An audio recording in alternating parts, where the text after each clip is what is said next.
being a opposition leader, Kanyakumari నుంచి కశ్మీర్ వరకు 4500 కిలోమీటర్లు పాదయాత్ర చేసి బడుగు బలహీన వర్గాలకు న్యాయం జరగాలి, మేము పౌరులు వస్తే తప్పనిసరిగా కులగని ధర్మిస్తాం భాగీదారి. అదేవిధంగా అదేవిధంగా ఇవాళ ఓటర్ అధికార యాత్ర అని ఓట్ షోయింగ్ జరుగుతుందని బీహార్లో రేపు జరగబోయే అక్టోబర్ ఎన్నికలకు ముందు ఏ విధంగా ఓట్లు దొంగతనం చేస్తున్నారు అని ఆయన గతంలో పార్లమెంట్లో మాట్లాడారు. మహారాష్ట్రలో అన్యాయం జరిగిందని, అదేవిధంగా హర్యానాలో జరిగిందని, అదేవిధంగా ఇవాళ బీహార్లో కూడా జరుగుతుంది.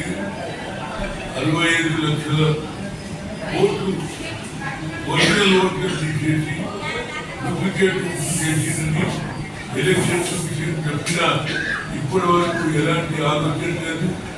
కానీ ఆయన సభ నేను పోయినట్టు 22 నుంచి నిన్న వరకు ఉన్నాను. నేను కానీ షమీన్ హారా అదేవిధంగా పట్టణంలో జరిగిన బహిరంగ సభ చూస్తూ ఉంటే రోడ్ షో బహిరంగ సభకైతే అవకాశం ఇస్తలేరు వాళ్ళు. ఎందుకంటే నిన్న లాస్ట్ డే ఫస్ట్ పెద్ద ఎత్తున జనం లక్షలాది మంది వచ్చి వస్తున్న 4 గంటల రాత్రి నుంచే నేను చూశాను.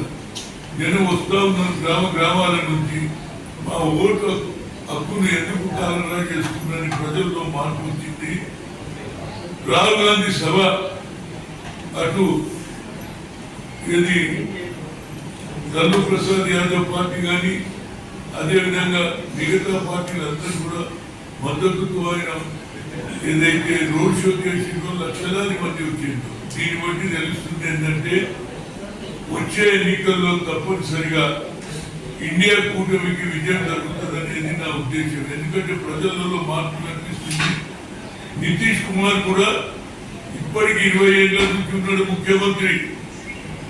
అతని మీద యాంటీ ఇన్కంబెన్సీ కూడా ఉంది. అదేవిధంగా మన రాష్ట్రంలో 2 సార్లు గెలిచి 3వసారి గెలవాలనే ఆలోచన ఇవాళ ఎన్డీఏ కలిగింది. దాని వ్యతిరేకంగా ప్రజల్లో మార్పు వస్తుంది. తప్పనిసరిగా నా ఉద్దేశంలో బీహార్లో జరిగే ఎన్నికల్లో ఇండియా కూటమి విజయం సాధిస్తుందనేది నా ఉద్దేశం. ఎందుకంటే నేను 4-5 రోజులు ఆడనే ఉన్నా.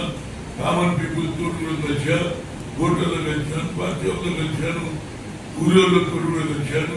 ఎవరు చూడడం సార్ हमारा वोट कैसा बदलते हम वोट डालने हमारा सही वोट है, सही वोट को क्यों निकाल के భావన వచ్చింది.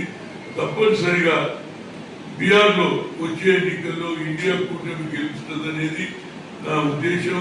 ఎందుకంటే నేను ఎక్కడ ఎన్నికలు గతంలో కూడా బీహార్లో ఇన్ఛార్జ్ ఉంది కాబట్టి నాకున్న పరిచయాలలో పోయాను. తప్పనిసరిగా అక్కడ జరిగే ఎన్నికల్లో ఇండియా కూటమి తప్పనిసరిగా గెలుస్తుంది. అందులో సిపిఐ కానీ సిపిఎంఏ కానీ వీళ్ళందరూ కూడా సపోర్ట్ చేస్తున్న అన్ని పార్టీల వాళ్ళు కూడా ఇవాళ తప్పనిసరిగా ఇండియా కూటమి గెలుస్తుంది అనేది నా ఉద్దేశం. Thank you.